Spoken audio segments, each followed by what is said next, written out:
আপনি ওই যে ডক্টর ইউনূসের নেতৃত্বের প্রতি এক ধরনের আমি কি বলবো যে পক্ষপাতিত্ব, যারা এই বৈষম্য বিরোধী ছাত্র আন্দোলন আছেন তাদের মধ্যে তাদের কেউ ছাত্রলীগ করতো বা কেউ শিবির করতো, আমরা কিন্তু নিজেরাও এর মধ্যে দেখতেছি সামাজিক যোগাযোগ মাধ্যমে জোর আলোচনা যে এটার মূল ক্রেডিট আসলে কার, এটা নিয়ে বিরাট গ্যাঞ্জাম, শিবিরের নাকি শিবির ছাড়া ছাত্রদের, কারা এটার মধ্যে থেকে আসবে সেটা নিয়ে অনেক আলোচনা।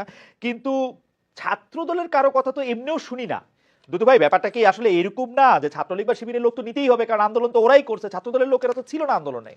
আপনি এটাকে কিভাবে দেখেন? মানে এইটা একরকম আলোচনা, আপনি আমাকে আমার উপরে রাগ হবেন না, মানে আলোচনাটা এরকম আর কি, যে ছাত্রদল ছিল না আসলে এই এই এই ইয়াটার মধ্যে, শিবিরই ছিল, ছাত্রলীগই ছিল। 448 জন শহীদ হচ্ছে ছাত্রদল এবং বিএনপির। 448 জন। আমরা দাবি করেছিলাম যে শিবিরের কতজন শহীদ হয়েছে তারা একটা লিস্ট দিতে পারে, আমরা লিস্ট দিয়েছি। ছাত্র দলের পক্ষ থেকে, বিএনপির পক্ষ থেকে লিস্ট দেওয়া হয়েছে।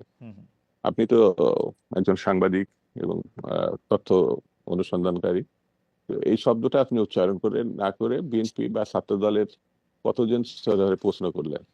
তো শিবিরের এতজন ছিল, এই কথাটা যদি আপনি বলতে পারতেন যে আপনি 400 বা 450 ছিলেন, কিন্তু প্রায় 1000-এর ঊর্ধ্বে ছিল শিবির, তো আপনারা তো তাহলে নিচে পড়ে যান, তো এই কথা বলতে পারতেন। কিন্তু সেটা না বলে শিবিরকে প্রশংসা করলেন, ছাত্রলীগও এক ধরনের প্রশংসা করছেন। তো এটা করতে পারেন, এটা উপস্থাপক হিসাবে এর দায়িত্ব আপনার আছে, আর শোনার অধিকারও তো আমার আছে, কিন্তু বাস্তবতা তো এড়িয়ে যাওয়ার কোনো সুযোগ নাই। সেই জন্য আগামী দিনগুলো যত চলতে থাকবে তত জানা যাবে যে 1 মাসের থেকেও 16 বছরের ঘটনা একটা ছিল। সেই 16 বছরের ঘটনার মধ্যে যেসব বিষয়গুলো ছিল তারই পরিপূরক হচ্ছে 1 মাস।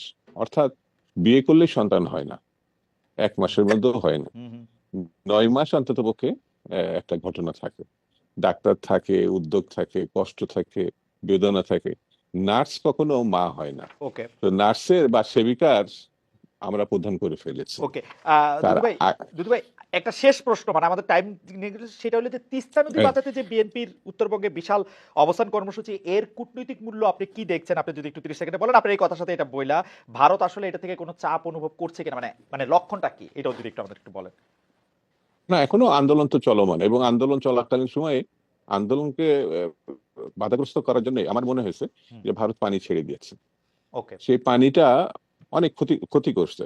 আর এই দেশে মৌলানা ভাসানী, ফারাক্কা মিছিল, অথবা পানির জন্য, পদ্মার পানির জন্য জিয়া রহমানের জাতিসংঘে যাওয়া, অর্থাৎ কূটনৈতিক ঘটনা মধ্য দিয়ে কিন্তু পদ্মাতে কিছু আমরা পেয়েছিলাম।